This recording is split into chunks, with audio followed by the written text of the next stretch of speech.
Greetings, fellow armchair Imagineers. 14 castaways started, and now only 4 remain. And I am here with IDInstitute, my fellow know-it-all, at least until the final 5, where he broke my heart and stabbed me in the back and left me to cry. Thanks, buddy. Thanks, buddy. Yeah, no problem. So yeah, we have the final 4. This is the last challenge going into the final tribal council. Only 3 people make it out alive, but we have the final 4 of Vipra, Joker's Wild, T-Cool, and IDInstitute. IDInstitute, how do you feel about this final 4? How do you feel about your chances? Well, I think I will be in the final 3 simply because there's very little strategy going on. Like, Jokers has specifically said, vote me out, I don't deserve it. So, I mean, I assume that's what's going to happen. That's what he said at the final 5 and the final 6. I mean, that's specifically what he said at the final 5.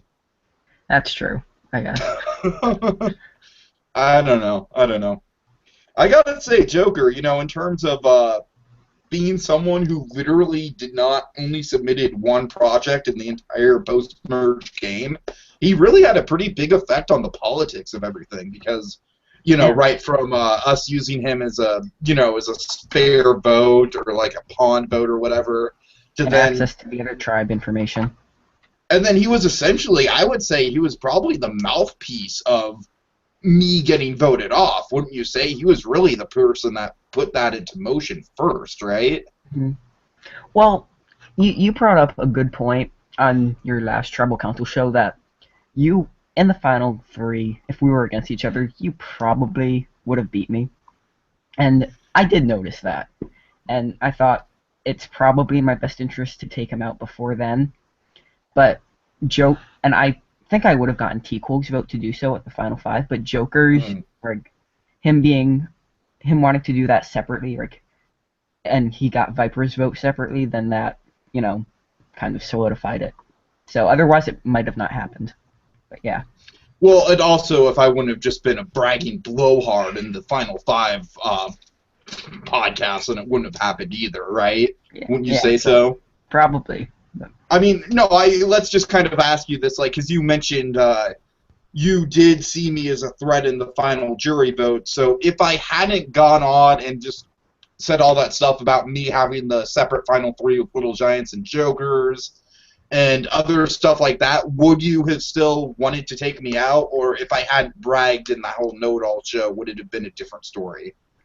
That's hard to say, because that was the biggest choice. I'm like, I was pretty sure you were, yeah, this guy's going to be loyal to me. He will take me to the finals. But on the other hand, can I actually win? So, okay. You know. But, well, yeah. I mean, that was smart of you to see that because that was definitely what I was playing at the whole game was, you know, me being the one to get closer to the Baxtanu people, whereas you were the one that was kind of pulling off all, you know, you had the idol and everything like that. I definitely think the Baxtano people responded better to me than they did to you. So, yeah, I think if we would have gotten down to a final 3, I think I probably would have had the advantage, and that was definitely the card I was playing with the whole time. Mm-hmm. So, well done on seeing that, sir. Well done. Now, I'm about to make a Big Brother Canada reference, and I know that you don't watch Big Brother Canada, but let's hope this doesn't turn out like The Shield, where a really close alliance gets all the way to the end game, but none of them make like the final 2, because that was just sad to watch on Big Brother Canada 1. All right, anyways, spoilers for Big Brother Canada 1, by the way, sorry.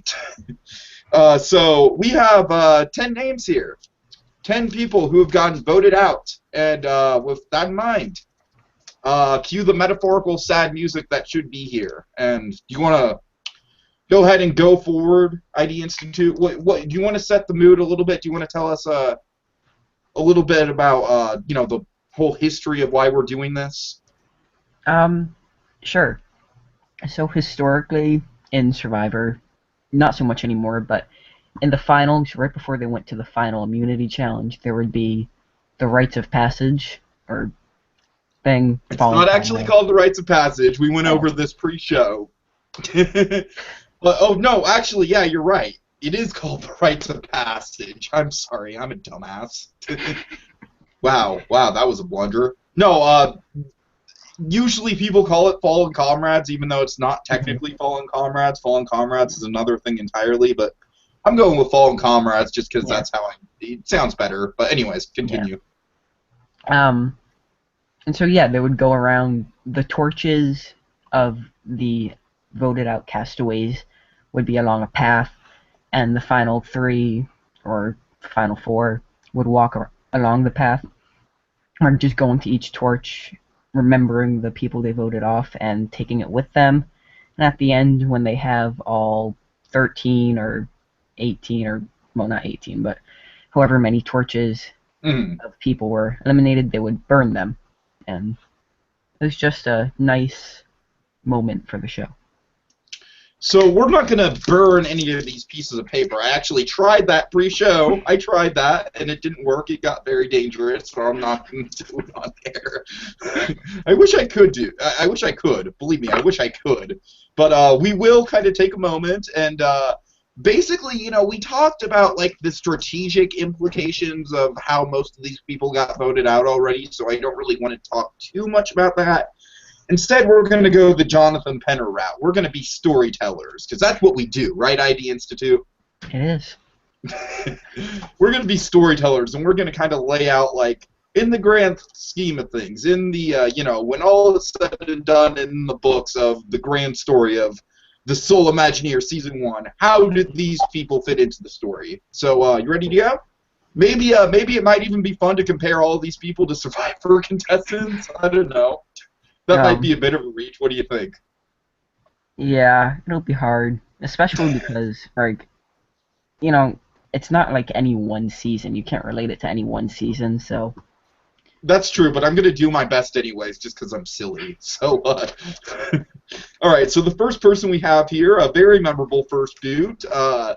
Really nobody's choice to get voted out first, including myself, because I had him picked pretty high up in my fantasy league, but alas, JDM Disney. Yeah, so I kind of like this guy's story, especially because of how it ended up in the final project, now that Mhm. he's working together with Vipra.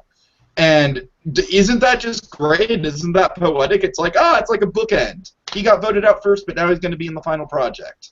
Mhm. And for all we know, he could be the most important character of the story, winning Viper immunity, and him using that to vote out me or T Cool or someone. Mm-hmm. I don't know. Indeed. Or even just using the strength of his final immunity challenge to carry him to a win. Yeah, yeah. Uh, by the way, I think it's very interesting the way Armichael's doing this, because I never really considered. I always thought that once we got down to the final three, there'd be one last project, just because that's how I do it, and so you want to be an Imagineer. Mhm. But alas, I kind of like the idea of one last project, then voting out someone, and then the jury vote. So Mhm. I Well, don't know. I yeah, might have to make some tweaks to my "So You Want to Be an Imagineer" going forward based on that. But yeah. I was JDM under the Disney, same impression, and what?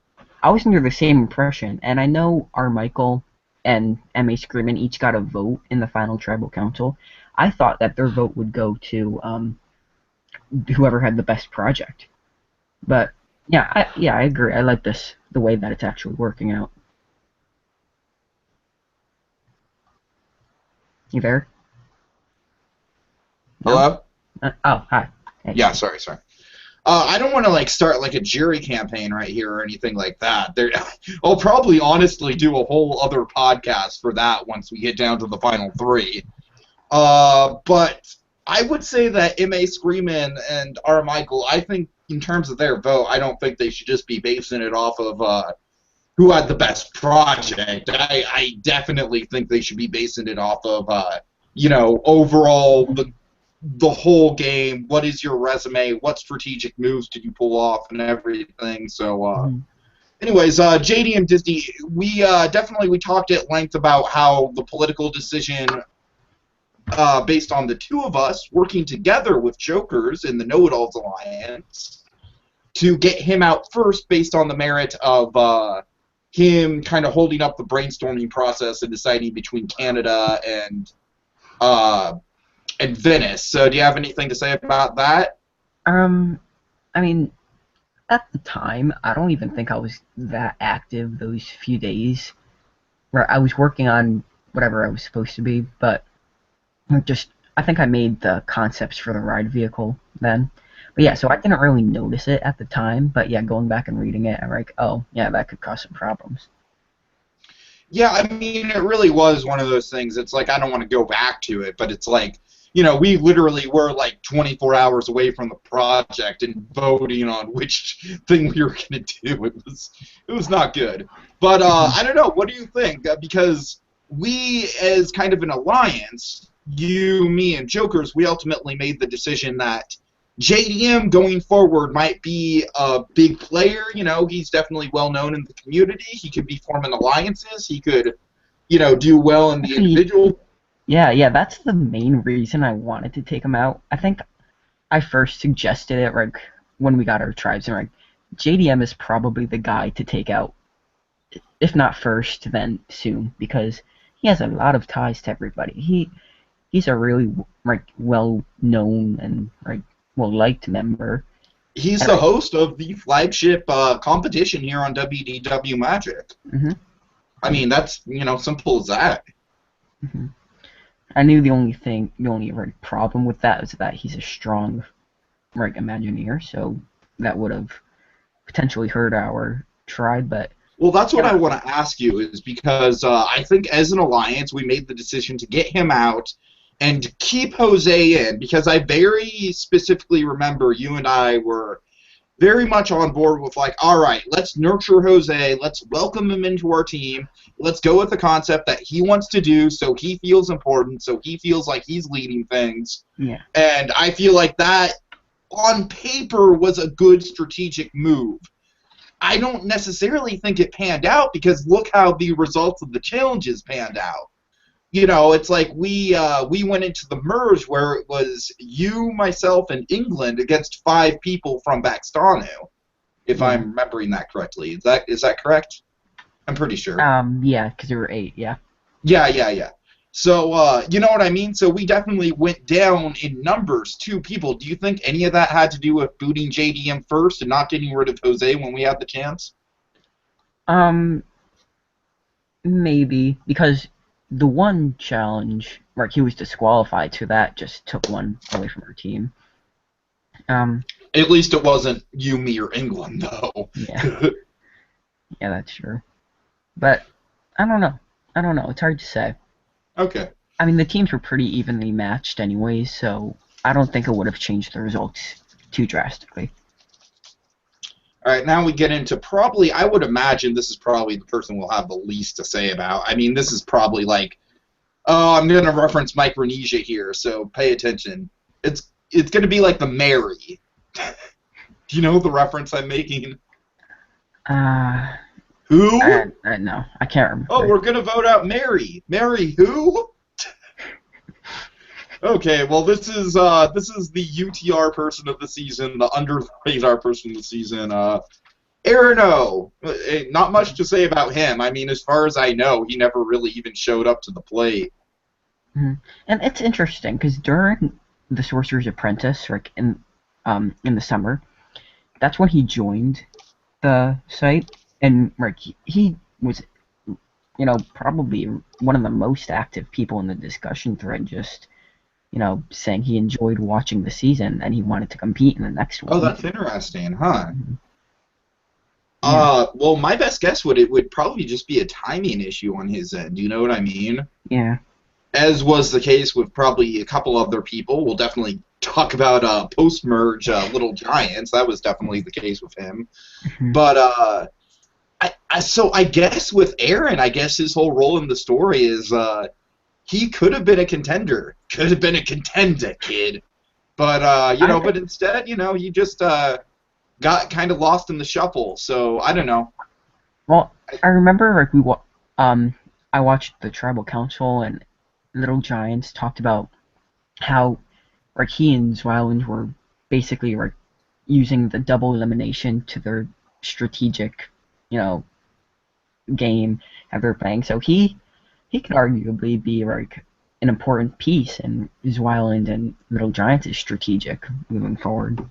But the thing with that is that Giants and Zwei, they specifically set up an alliance with people that they knew, whereas Aaron O was definitely more of a wild card. Mm-hmm.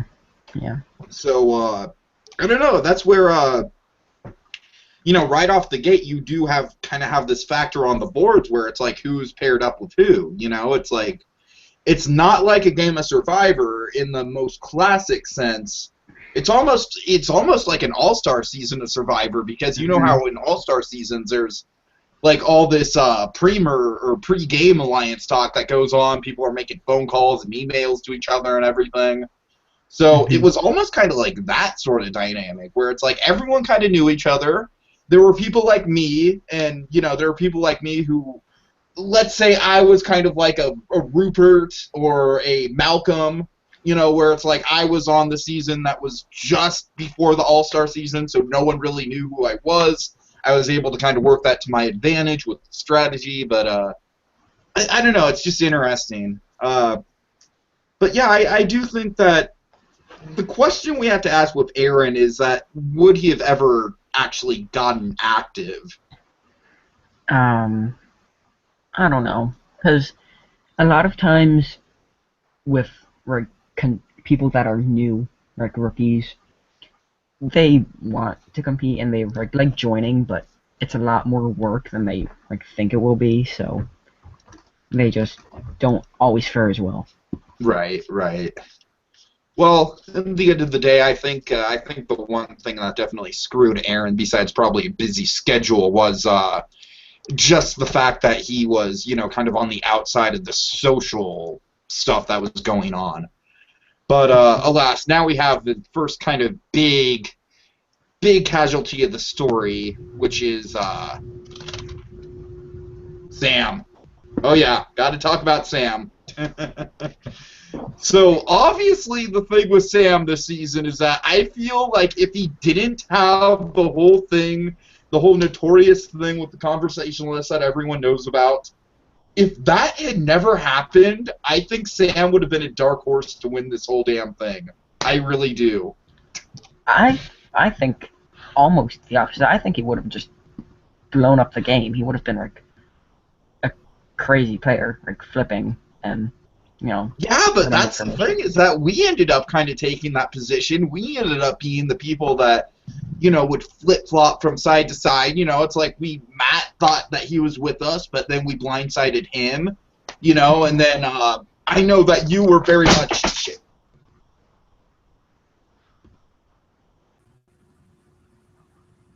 Hello?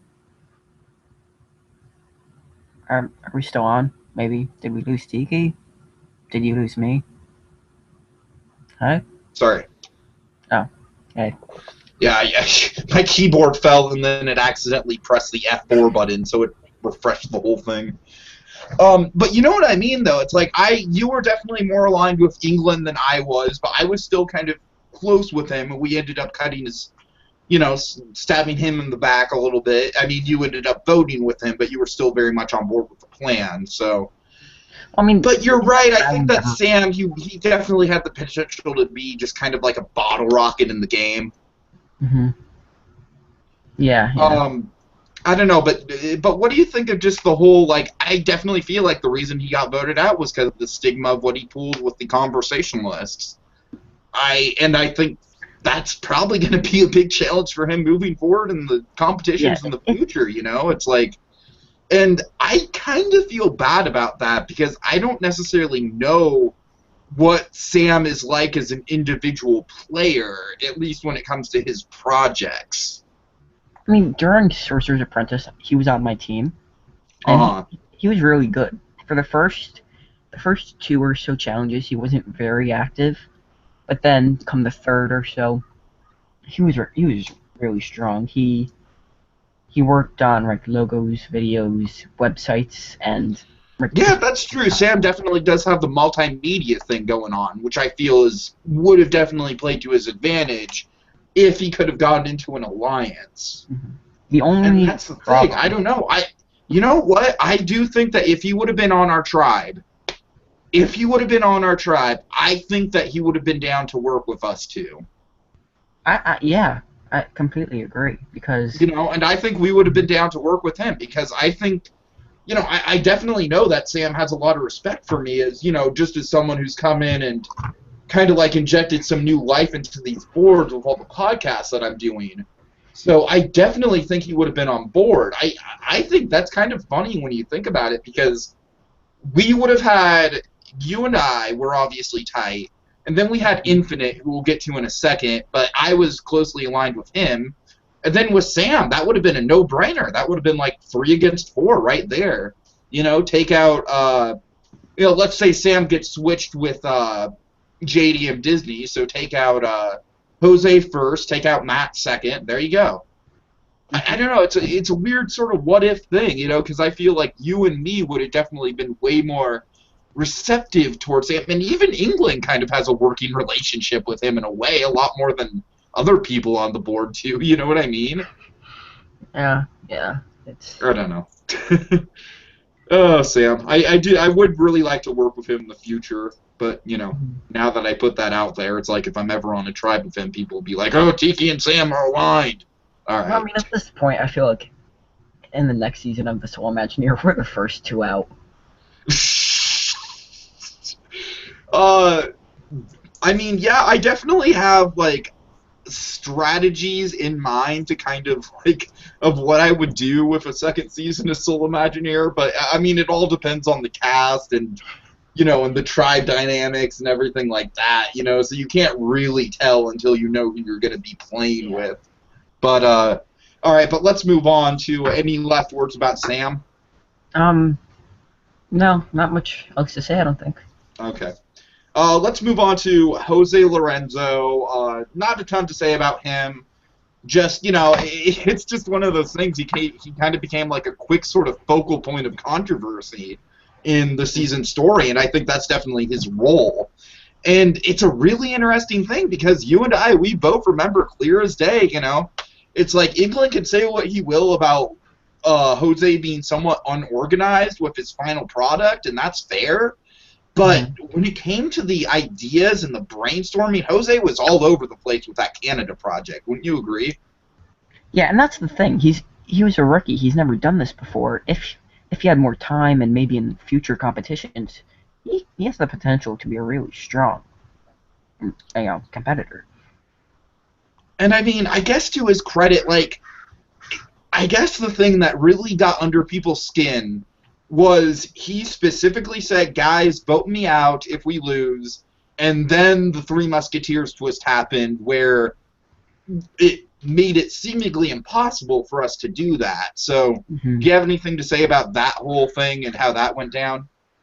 Yeah, actually, I feel like this episode, story-wise, was... Or I was thinking about this earlier. It was like a crucial foreshadowing episode. Ooh, what do you mean? Like, the whole Musketeers thing, that was, like, what made you kind of, loud, some... Are you saying it was the first time I was a dick? Because you're right. To what I know. All right, yeah, all right. And then, and it was caused by a player that had that I was active not at all. the first person on our tribe to go off on Jose, though. I will make that quite clear. Yeah, that's true. I was the person on our tribe to go off on him the harshest. I'll admit that. But no, I mean, England was bad-mouthing Jose way before I was. Like a whole episode before I was. But anyways, you're going off on Jose. You're like, just getting upset, Emotional. emotional. That was caused by a player that was not active at all. Same thing happens in episode 9. When I get upset about Joker. Yeah, no, Joker's is what causes it. He votes you out. But it's funny because Joker's was like by far the person I was least upset with. Mm-hmm. Just because it's like, an arm for an arm, you know what I mean? It's like, I voted him out at Final 7 in the last game I played with him, so it's like, I was kind of lucky that he let me go as far as I did, all things considered. I mean, I aligned with him to begin with, just because we really needed to get someone with intel into the Baxtanu tribe, and that's why he was in the know-it-alls. But, yeah, I don't know. That whole thing, it's like, as I said, let's talk about that more when we get to me. Because I love to talk about me. Okay, well, I guess that's it for Jose then. Yeah, it's like I just want to say, it's like I just feel that is definitely the thing that I regret the most, is just I feel really bad that Jose saw me just being a dickish clown, and he just kind of took that really personally, but not personally as in angry about it like he probably should have been, personally as in like, oh, I disappointed Tiki. And it's like, no, dude, Jose, if you're watching, like, you have nothing to apologize for, man. Your personal schedule got in the way. You told us it was going to get in the way. Like, I am the only person who should be apologizing in that situation. So that's all I'll say about that. So now we get to, I gotta say, strategically, this was probably my second favorite boot of the season after Zwei, which was Matt. Yeah, let's talk about Matt. This is a really interesting case.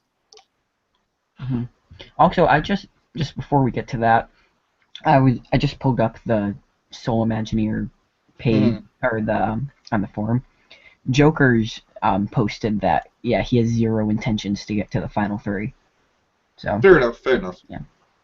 Just to go back to what we were saying earlier. Yeah, Matt, 10th place, right? Yeah, 10th place, yeah. Right before the jury, right before the tribe switch, I'm sorry. So this was a really interesting situation. You were right there in the thick of it with me. He messaged Infinite and myself wanting to form an alliance to get England out of the game. At which point, you and I were already very closely aligned with England. I wouldn't say aligned as in, like, I don't, like, I make this argument all the time, like, as much as England says that he didn't consider himself having alliances, I'd say the closest thing he had to an alliance was the two of us, because, it was like, obviously, we were the people that were working the hardest on Sklarona. We were definitely the top 3. I mean, look at the way the Musketeers twist worked out, so, I don't know, it's like, England can deny all he wants, but, he definitely... At one point, he definitely said to me, like, oh, I definitely intend to take you into the merge, and we should bring IDI along, too. I specifically remember that. I don't even remember what conversation it was in, but I remember him saying that to me. I'm sorry, England, that's kind of alliance talk. I don't mean to throw you under the bus there. Actually, I remember you sharing that with us in the know-it-alls. So. Yeah, and I was like, okay, so, but yeah, you want to talk about, like, Matt, like, he's an interesting case because he was really kind of quiet for the first few weeks, and then I think he really started to go out of his shell and really kind of emerge, not just in terms of brainstorming, but also in terms of gameplay. And as you know, that intimidated the hell out of me. Yeah, well, the strategy, from my point of view, like him telling me, like, we need to take out England now, it didn't make any sense to me, because by that point we already knew who would be swapping tribes. It was going to be me and England, and Matt's reasoning was, we got to take out this strong player. And I just thought, well, I know I'm going with him to the other tribe. I'm going to. If you take out him, then you are automatically going to be the person who gets voted out on Baxtanu if you lose. Yeah. So I'm just thinking, it doesn't benefit me at all to take out England now.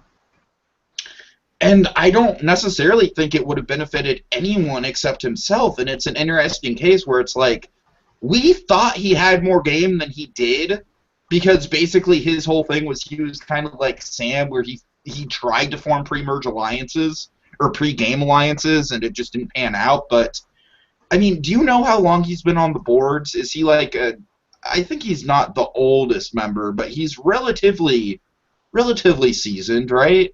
Yeah, he's been on for a while.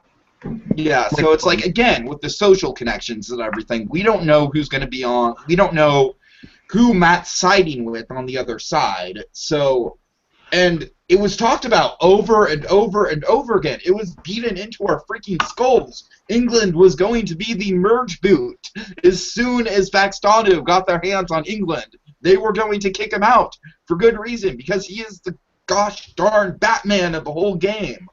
So, you know, I don't know. It was just one of those things where it's like, yeah, I mean, it was just kind of short-sighted, because it's like, again, like I said on the podcast, like maybe it would have benefited Matt, because I think Matt probably would have been less of a threat than you or me come post-merge. Would you agree on that? Yeah, probably. I mean, at least considering how the Musketeers twist played out. But you know, as I said, it was just keeping England was just insurance. It was just like, all right, I don't want to be seen as the top dog, you know, as the #1 target on Sklarona, so I am going to keep the #1 target on Sklarona. Simple as that.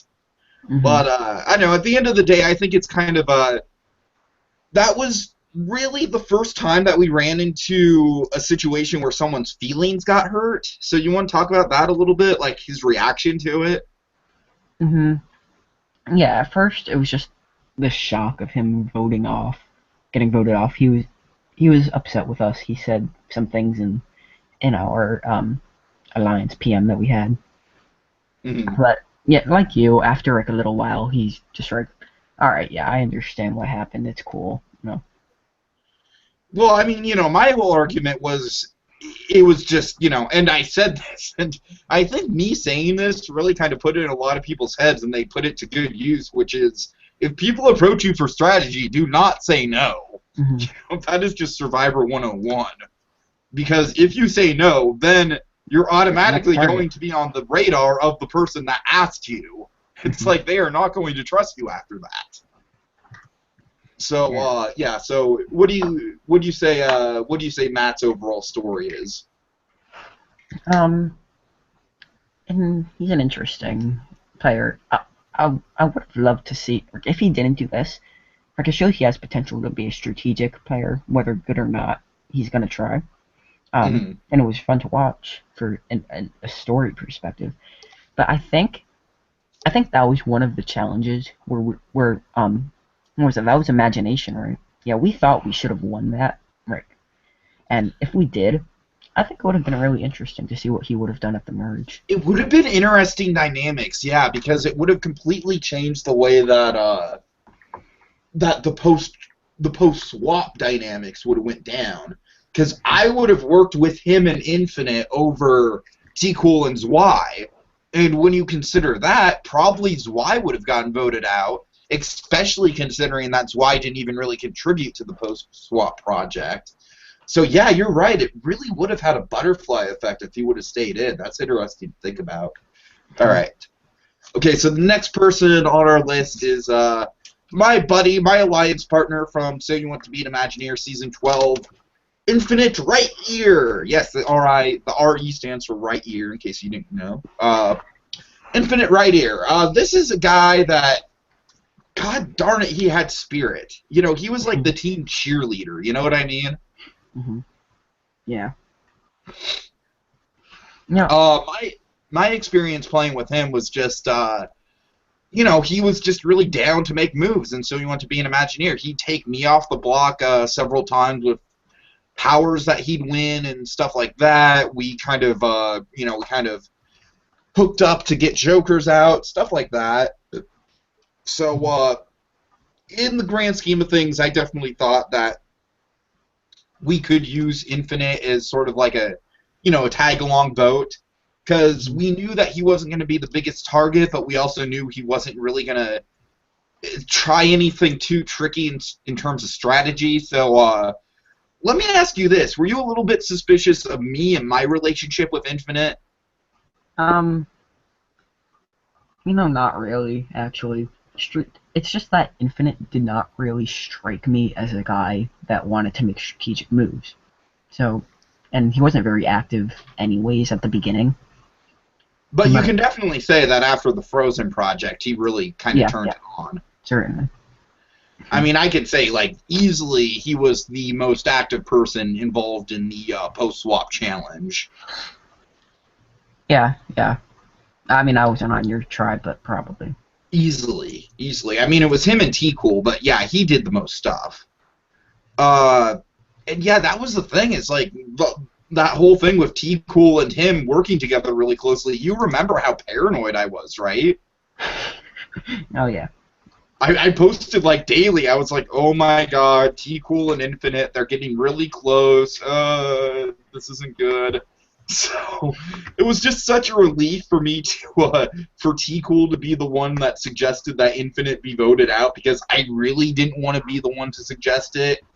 And I think in that respect, that's kind of T-Cool, or I'm sorry, that's kind of Infinite's role in the story, is that he was just the really nice guy. You know, he wasn't ever the biggest threat, but he really did kind of come into his own in terms of his brainstorming abilities. And I feel like he was kind of the sacrificial lamb going forward for the know-it-alls. You know what I mean? Because we were never going to take him to the end. Like we would have taken Jokers to the end over him. And so at the end of the day, we really were using him for a vote. But man, I do feel that was just kind of strategic on my end. But I don't know, I do feel that he's that he was kind of an interesting, like, it's almost kind of like I don't know, one of those players on Survivor where it's like they kind of have an arc through the pre-merge of they're kind of like not too good in the beginning, but then they really come around and then they get voted out. Mm-hmm. How well do you think he would have done if he'd made the merge? Pretty well actually. I honestly think he'd probably make the final four. Mm-hmm. Yeah, but then that's when I think he would have been voted out. It was like kind of in the T-Cool / Vipera position where T-Cool kind of covered his ground in terms of alliances. Vipera really kind of slid by because other bigger targets were on the playing field, and I feel like the same thing would have been said with Infinite, and plus Infinite would have had the support of us. And I don't know, you don't know how it would have shaken out. You know, if Jokers would have been active, we might have been able to, get an alliance against Baxtanu started up. I still, to this day, am not entirely sure if Jokers was more loyal to Baxtanu or the Know-It-Alls. Yeah. I still, to this day, I'm not entirely sure. Joker, I think you're still watching this, so why don't you leave us a comment there with your true intentions? That'd be good. Because, it got to the point where after the merge, we had that know-it-alls conversation, and that thing literally went on for, 60 pages or something like that of Yumi and Jokers.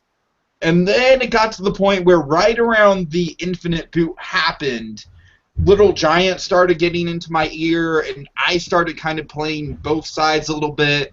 And so we kind of broke off. You and me, we had the continued strategy conversation that we then went into. But that was kind of an interesting point. So Jokers, again, if you're watching, I'd really love to know, because you seem fairly loyal to the know-it-alls, especially in terms of, you seem to be, in the core of, within that alliance on Baxtano. If you would have been active, come post-merge, how loyal would you have been to the know-it-alls? I want to know that. I wish that Joker was on this show. Oh, well. Okay, so next one. This is the classic first juror. England. I honestly think that this is probably the most prototypical Survivor thing that happened, which is the biggest threat for immunity challenge got out at the merge. Yeah. I mean, that's a pretty typical Survivor thing, right? Yeah.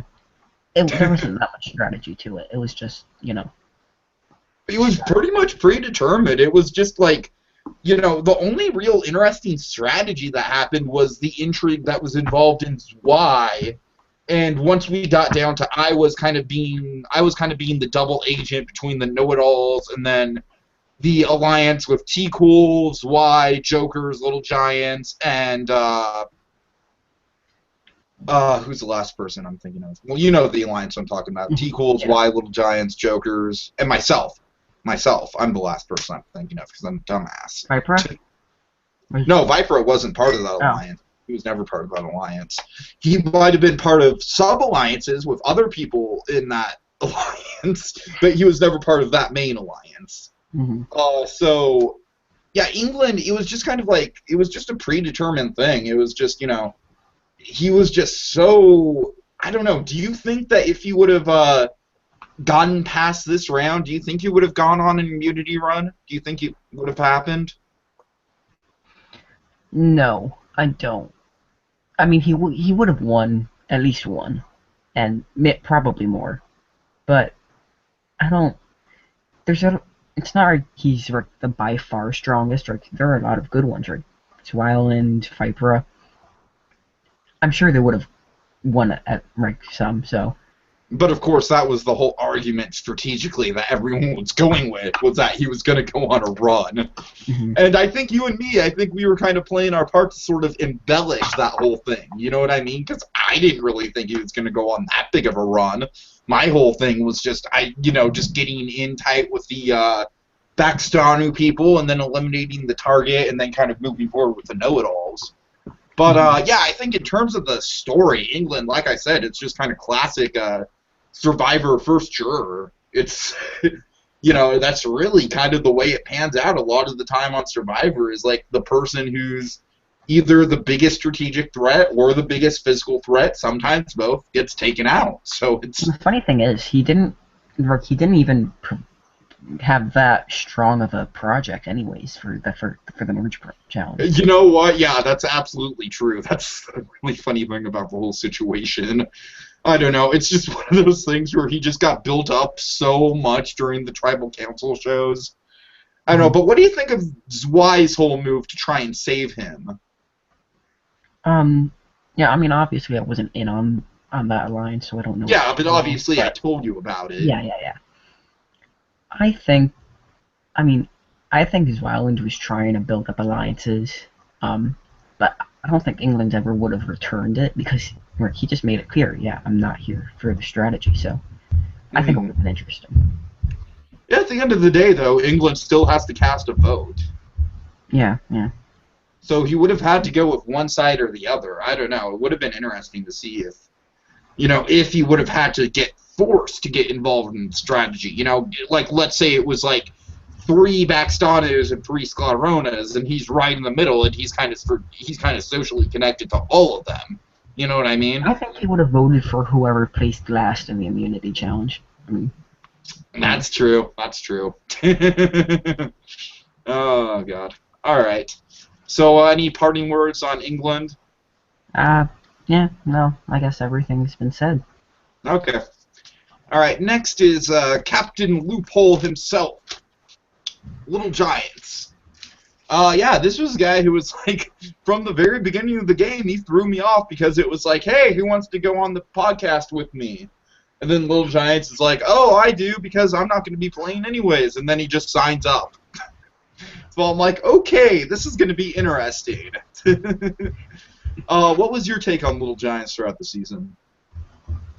I knew he was in it for the strategy from the beginning because, I don't think there's any reason why he wouldn't have joined. The other, so the Sorcerer's Apprentice, why wouldn't he have joined that? And also I knew he was, from the first Tribal Council, he made it clear he was a huge Big Brother fan for the strategic purposes. Very true, so, very true. Yeah, just put 2 and 2 together and yeah, he's going to be a strategic guy. And he even said that himself on the last show, I think. I think he might have maybe played his cards a little he was basically acting like I acted in my last Tribal Council show the whole time. You know what I mean? Mm-hmm. He wasn't outwardly bragging about his position in the game or anything, but he was just like, yeah, all right, this is how it's strategically all going to go down. I don't know. It was curious. It was definitely curious. And of course he was the big kind of focal point of the season besides me when it comes to the podcasts. I think it's interesting that, me and him, we had to kind of do the podcast, and I always use the analogy, it was like trying to play a game of poker while podcasting about said game of poker. and trying to make the podcast interesting without telling everybody what cards you have. Mm-hmm. So I think you even mentioned the whole podcast thing even led to somewhat of an alliance, because I think you, like, after the show one day, you let him know I had the idol too, and like you bonded then. Yeah, no, he did mention that. Yeah, you know, and that was definitely a big risk on my part. I had, like, I would like to think that he wouldn't go back and say anything to Zwei and T-Cool and everyone. And then, of course, later on, I would lie to you and say that he did, in fact, do that when he didn't. Sneaky me. It was only stupid for me to reveal that lie when the game was still going on. But, I don't know, it's interesting. I do kind of find it, you know, it's like, schedules get in the way and everything like that, and with him, it was definitely a mercy kill because he asked to be voted out. So, if he, I'm sorry, if he would have been active, how do you think it would have played out? I think he would have been our biggest threat, you know? He would have been your biggest threat. He would have been my ally. And that's that's the interesting thing. That's where it gets really interesting. Oh God. Honestly, I don't know. It would have been really tricky because it's like at one point I definitely was considering you know, the alliance with Joker and with him, mostly because I considered myself more of a strategist and I considered you more of a social player. And that was kind of like where I was coming from. But, you know, at the end of the day, after he got voted out, I was firmly locked in with you. I wanted to go to the finals with you. But mostly just to, you know, just to say that we did it, no matter who won. Yeah. So, yeah, I think Little Giants, he was just kind of an interesting case where it's like, oh, God, he was like, he was like the character where it's like everyone knew, like, how much of a gamer he was, and he didn't really try to conceal that. He'd probably hate me making this comparison since he's nothing like this person in real life, but gameplay-wise, it was almost like a Cochrane. Because it's like, you know, because he just came in and he just was constantly talking about the strategy. He made it very well known that that's what he was in it for. He got eliminated in 7th place, just like Cochrane did. So, so there you go. My one comparison is one that's really off base, which is Little Giants is like Cochrane, even though Little Giants is like a jock athlete in real life, and Cochrane is like an Ivy League nerd. Oh God. Anything else to say? I don't think so. It just, yeah, I didn't really know Little Giants that well anyways, so yeah, I was kind of worried about him.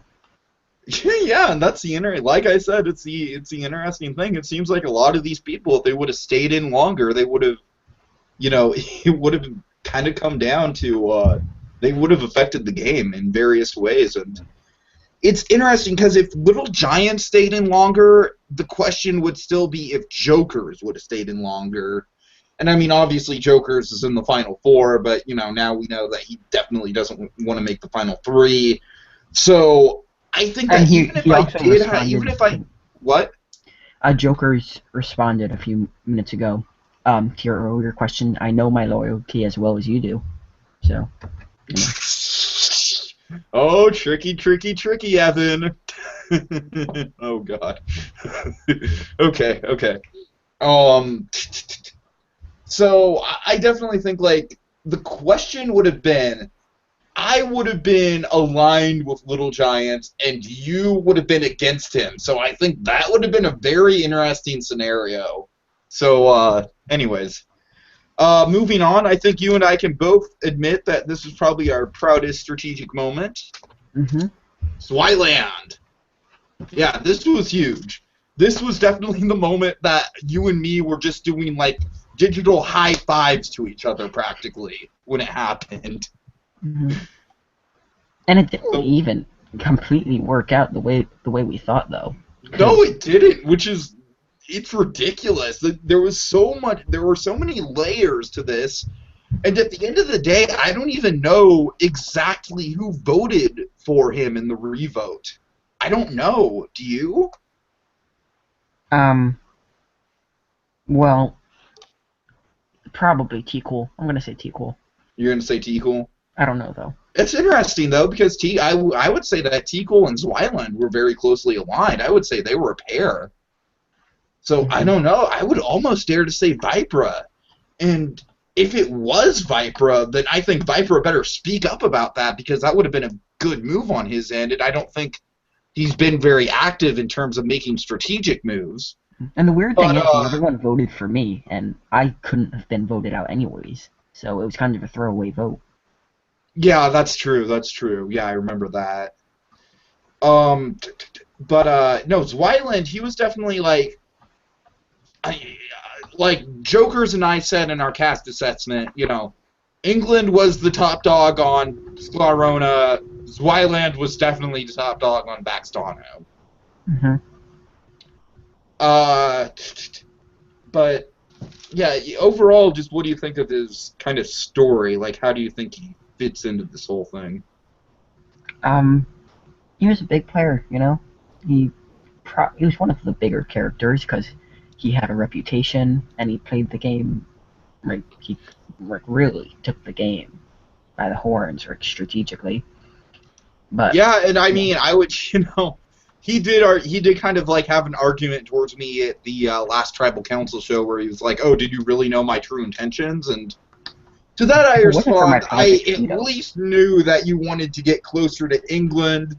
I at least knew that you were working. I mean, yeah, I knew that you were working on sub-alliances. I just didn't know exactly with who. So, yeah, I kind of did know your intentions. We would have, right. What? If I didn't have the Project Veto also, then, nothing. Yeah, and that Project Veto really ended up kind of being a big story point of the season because we had it for so long, and we were talking like every round. It's like, all right, should we use it now? Should we use it now? And Armichael said that I had the only one because very few people even played in them. Very few people even submitted for the Project Veto? Mm-hmm. And if I could have kept playing, I would have, I mean, my whole thing was that after the Jose situation, I think Armichael banned me from playing until Final 7 to get a Project Veto. And that's something that I really kind of disagree with, but that's neither here nor there. And so I just figured after Final 7 it would have been gone anyways. Mm-hmm. But I guess I was wrong. I mean, there was potential for there to be 3 in the game, and, I'm just surprised. Well, you know what? Speaking on So You Want to Be an Imagineer, our equivalent to the immunity idol is called the golden power of MVP. And very rarely has that ended up working out as interestingly as it did here. So to Armichael's credit, even if only one of the 3 did ultimately get used, it got used in a very, very pivotal way in terms of the story and how everything went down. Mm-hmm. Yeah. But yeah, I don't know, like, it's interesting because I definitely did form kind of a bond with both T-Cool and Zwyland for the time that I was aligned with them. And so I respect the hell out of the fact that Zwyland, or T-Cool for that matter, weren't bitter about it at all.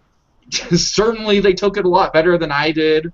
I don't know, it's just all around, I think Zwyland was just an interesting, like, he's a character in the season where it's like, I'd say he kind of started somewhere between a hero and a villain.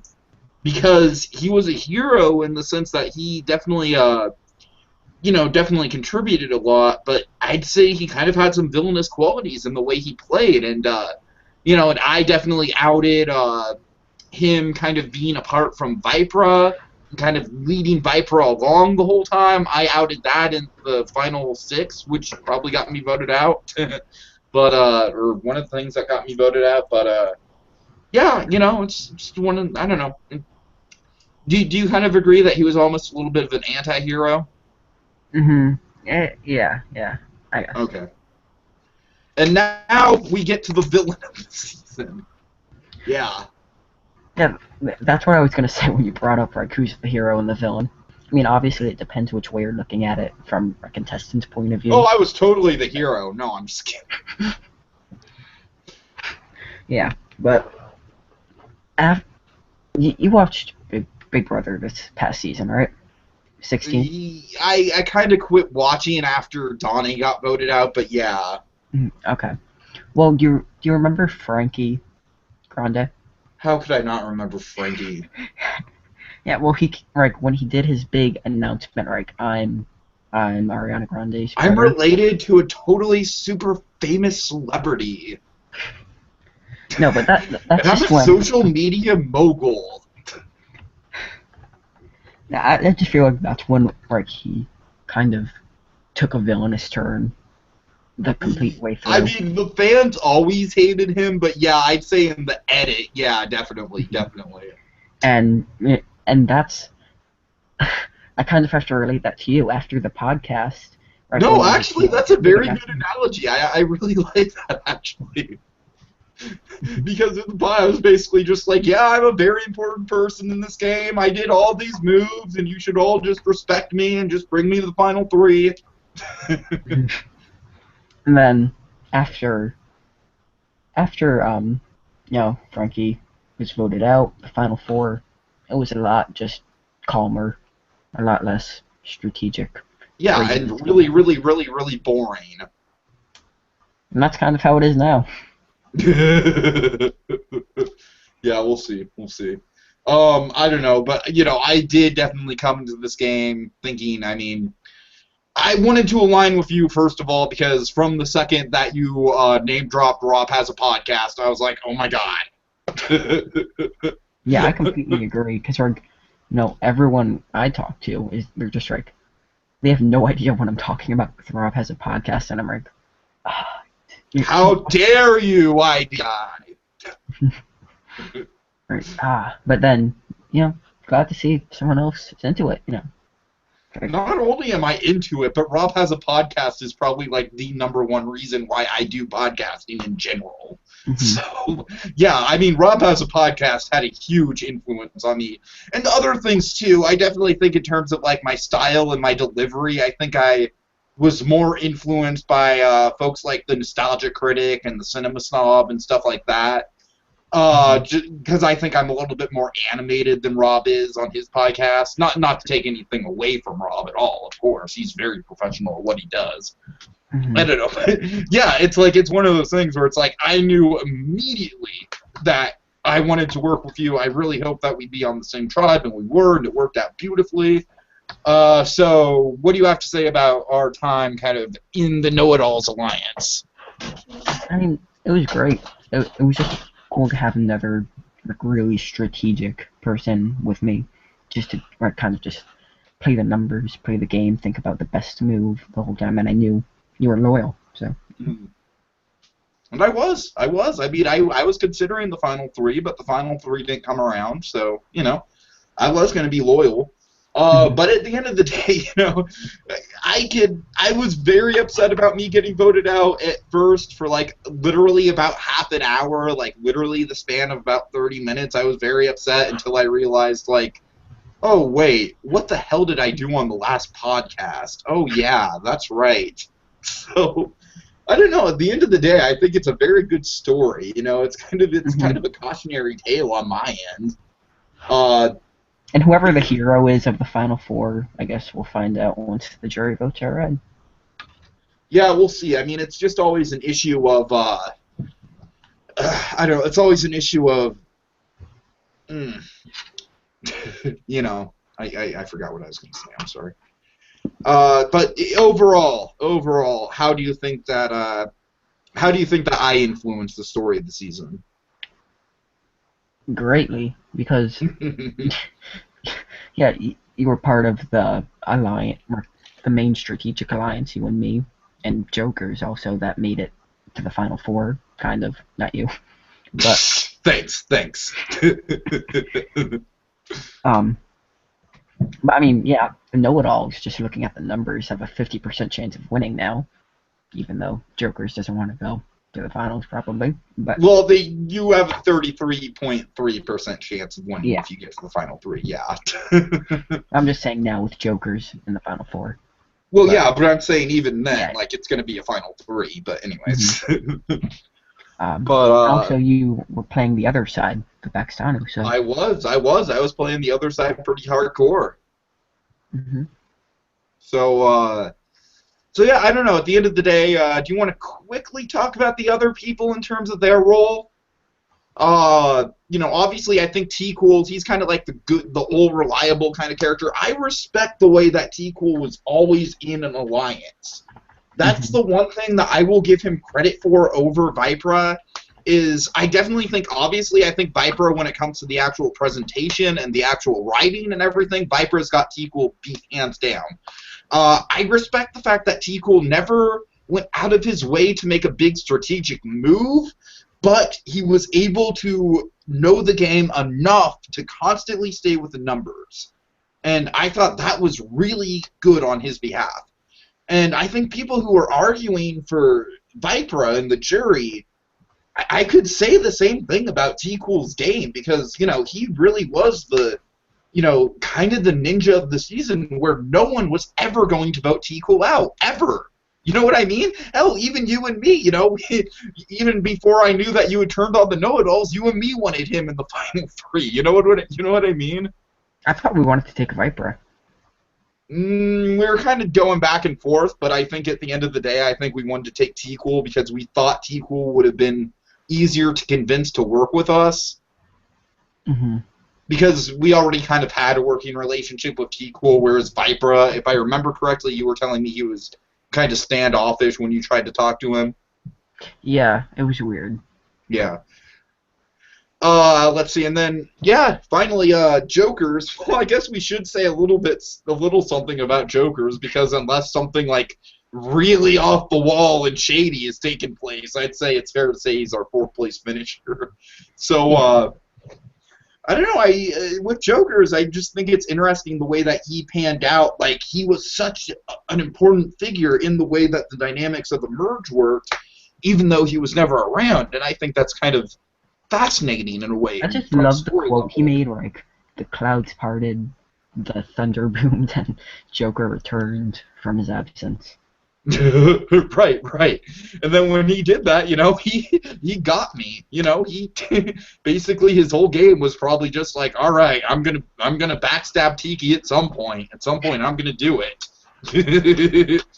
Oh god. But no, I think it's been a terrific first season of the Soul Imagineer. I mean, I think like every first season of anything, there's gonna be sort of certain things that don't work as well or don't go over as well.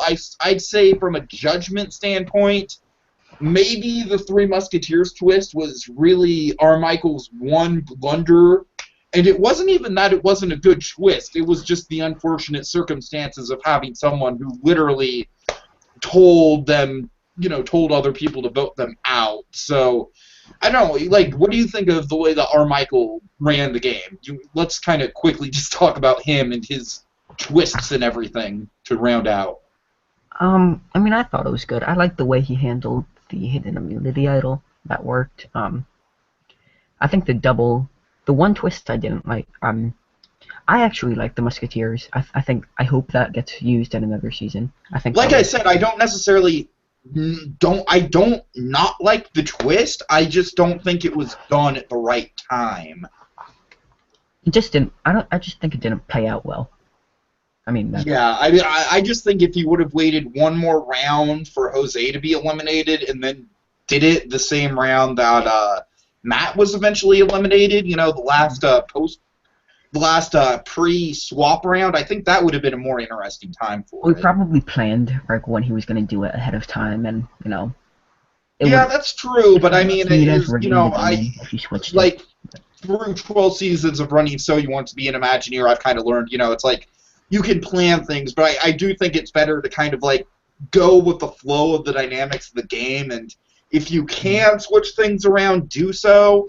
But it's just a very minor thing. So all in all, I was very impressed with the twists that R. Michael had in store. I especially really like the twist that I was involved in with the Beverly Hills Chihuahua. That was my favorite twist of the season, and I love that I got to do that. Actually, the reward that's now with bringing back a member from pre-merge, if that's going to be used in like that's going to be the final reward in all upcoming seasons, that kind of adds an interesting new strategic layer to who you send off in the beginning. That's true, yeah. I know for a fact if I would have made it, I would have definitely picked Sam. Sam would have been my guy. But, see, I think I would have chosen JDM. What? I think I would have chosen JDM. Uh-huh. Yeah, I'm very excited. Again, I'm very excited for the fact, story-wise, that JDM gets to kind of come back around, do one last really strong project with Thypra. I'm really glad about that. I think it's the strongest. Yeah, exactly. So, I guess, I don't know. I guess I'll use the kind of closing statements to, do you want to give sort of a pre-final tribal council argument? No, I actually don't. I don't want to give myself a break. That. All right, sounds good. I think that might be a good call on your part. All right, so yeah, this has been the Soul Imagineer Fallen Comrade show, and it's been a great season, and I look forward to a season 2. IDI, do you want to plug your Hunger Games season a little bit, or your Imagineering games? It actually has nothing to do with the Hunger Games. It just has a similar name. Well, do you want to plug it? I mean, yeah, it's coming this May, and June. It's going to be 2 months, and I'm not going to give too much information away. Is there anything that we don't know yet that you'd like to give away in this show? Is a little bit of a tease? It's hard to say, because... Not to put you on the spot. Yeah. Well, me and Space Mountain, we're planning how we're going to give away it all. We're going to, like, slowly ease into the competition. There's going to be a lot of twists in it. It's not going to be like a standard format competition, so it's hard to say exactly how it'll work out, but yeah, there will be some strategic elements, but nothing like voting out, more like, deciding who to...